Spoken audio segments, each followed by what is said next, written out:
Journée festive à Bas-sur-Mer pour l'inauguration du musée intercommunal des Marais Salants. Samedi 19 octobre, environ 2 mois après son ouverture, le musée, centre d'histoire et d'ethnologie du sel atlantique, a été inauguré par le préfet de région Christian de la Vernet et Yves Météreau, président de Cap Atlantique.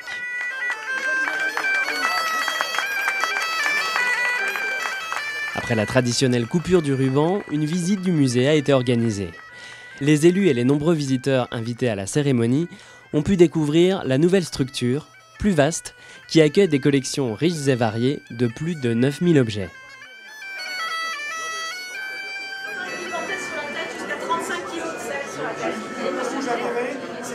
Guidés par Gilles Daburon et Michael Simonin, conservateurs du musée, ainsi que par toute leur équipe, les visiteurs ont pu partir en voyage au cœur des Marais Salants. Première étape, le sel en question. Un parcours qui permet de découvrir des échantillons de sel du monde entier, ainsi que de nombreux objets et des écrans interactifs utilisables dans plusieurs langues.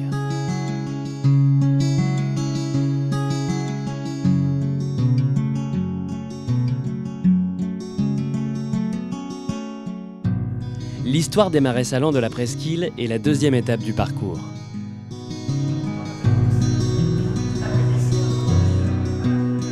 Un voyage en perspective, mêlant plaisir de la découverte et émotion du passé.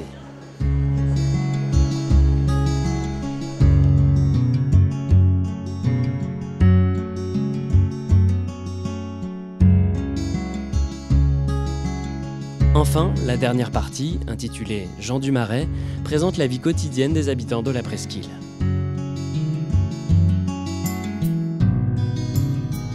Les élus présents lors de cette visite ont tous salué la qualité du travail réalisé. Très satisfait d'avoir eu beaucoup de personnalités, également beaucoup de visiteurs. Ça montre que le musée de Bas-sur-Mer crée un véritable attachement à travers ses collections qui sont tout à fait remarquables, à travers ses peintures, à travers l'histoire du sel qui a été décrite par les conservateurs. Une très belle réalisation. D'abord, c'est un musée dont l'architecture est originale, qui est extrêmement esthétique, qui est extrêmement élégant. Ensuite, il a surtout, du point de vue muséographique, une très grande richesse, une richesse qui est accessible au plus grand nombre, aussi bien aux adultes qu'aux enfants, puisque tout a été étudié pour qu'il soit compréhensible pour la majorité des visiteurs. C'est un outil exceptionnel pour, je crois, pour toutes les générations, puisque c'est quand même un musée qui est musée de France. Déjà, ça, c'est exceptionnel et c'est aussi grâce au travail de Gilda et Michael et de leur équipe. Mais quand on rentre, d'abord, c'est apaisant. Je crois qu'on peut venir si on est vraiment trop stressé.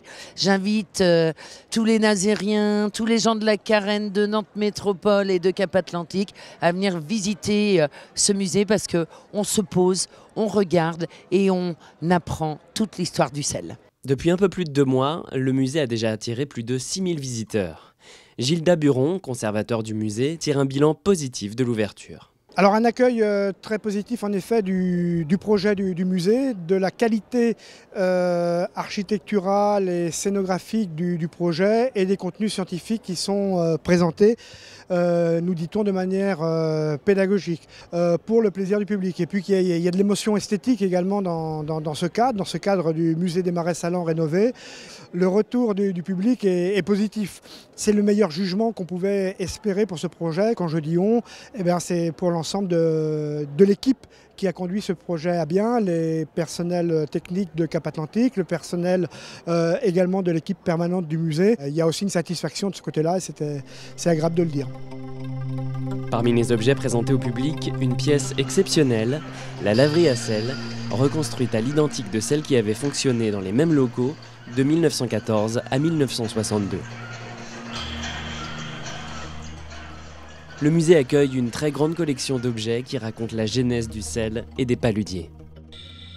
Il y a une variété effectivement dans ces collections qui permettent de proposer au public un discours avec des supports variés et peut-être une des nouveautés aussi importantes de ce projet muséographique, c'était de pouvoir intégrer ce qu'on appelle aujourd'hui les nouvelles technologies, c'est-à-dire les dispositifs informatifs par borne, par système électronique, et donc du coup de varier, si je puis dire, les plaisirs pour toujours susciter la curiosité et l'émotion. Je suis le capitaine du navire Prince Gustave. J'ai pour mission d'acheter de cet excellent sel de Guérande au port du Croisic et de le rapporter en Suède.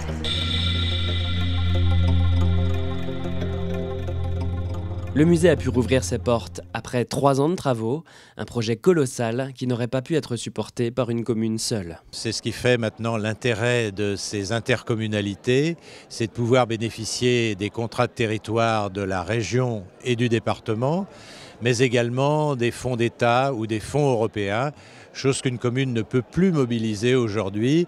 Et c'est pour ça que sur tous les grands projets que nous pouvons avoir, il faut utiliser le levier intercommunal. Et si toutes ces collectivités participent à ce financement, c'est parce qu'elles ont bien conscience de l'importance et de l'intérêt d'une telle réalisation et d'un tel équipement pour la culture, pour le tourisme et pour l'économie en général. Je suis absolument ravi d'avoir pu accompagner la mise en œuvre de ce beau musée, qui est un lieu à la fois de partage culturel de cette richesse du patrimoine que constituent les marais salants et la culture du sel, qui est également l'une des grandes richesses économiques du site.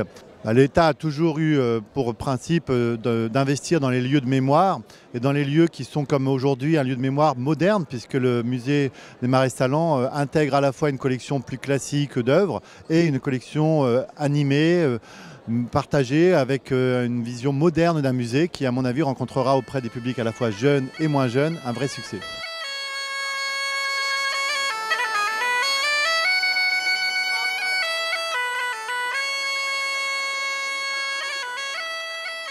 Les objectifs concrets du musée, c'est d'amener un maximum de visiteurs sur le site pour une visite qualitative, c'est-à-dire pas des visiteurs chargés à la fourche, et vraiment un accueil personnalisé des visiteurs, des publics. C'est de développer pour faire venir et faire revenir le public des expositions temporaires thématiques, d'évoquer aussi le travail des artistes sur le territoire, que ce soit les artistes passés que les artistes contemporains. Donc finalement les projets ne manquent pas. Et puis il y a également d'autres dimensions qui m'intéressent. C'est de poursuivre le travail scientifique sur lequel repose la présentation des collections, le propos, d'ouvrir le centre d'histoire et d'ethnologie du sel atlantique, qui est un centre de documentation qui sera ouvert aux chercheurs, et continuer le travail de recherche sur l'histoire du territoire pour en valoriser le patrimoine. Après la visite du musée, place aux allocutions. Voici quelques morceaux choisis. Je vous remercie tous pour cette réalisation. Ce musée est un acte culturel fort, en même temps qu'un levier efficace de la politique du développement économique et touristique de notre territoire. Je suis sincèrement heureuse que Basse-sur-Mer soit le socle de cette fabuleuse machine à sel, à remonter le temps et à préparer l'avenir. Merci pour votre attention. Un musée est le seul lieu du monde qui échappe à la mort, disait André Malraux.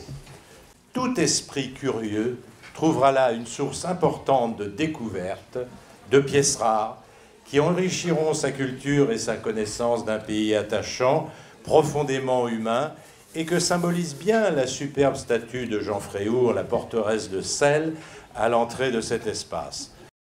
Cet espace, plus qu'une réussite, est pour moi un symbole de l'utilité incontournable de l'intercommunalité aujourd'hui pour l'aménagement de nos territoires, mais aussi de l'absolue nécessité que cette intercommunalité soit fondée sur un consensus de valeurs et d'objectifs qui ont jusqu'ici fait le succès et sont le symbole de l'unité de l'équipe que constituent les 15 communes de Cap-Atlantique.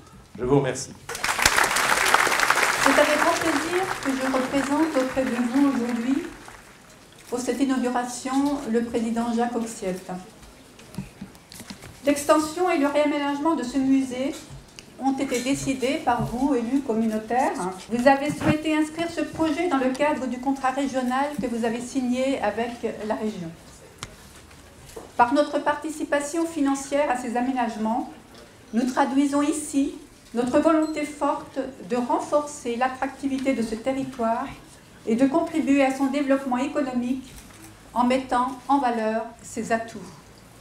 Rappelez aussi, et Yves l'a fait, mais toujours avec modestie parce qu'il en est le président, le rôle de l'intercommunalité qui est l'échelon d'ailleurs qui a cru le plus depuis une vingtaine d'années. Et d'ailleurs dans les enquêtes d'opinion pré-municipales, il y a deux souhaits chez nos concitoyens, la fiscalité locale ou nationale, et puis voir un échelon se développer, c'est l'intercommunalité. Je vous remercie de votre présence, de savourer cet équipement, d'en faire la grande publicité, et puis je lui souhaite la plus grande des réussites. Merci. Moi j'ai pris une représentation qui est littéraire.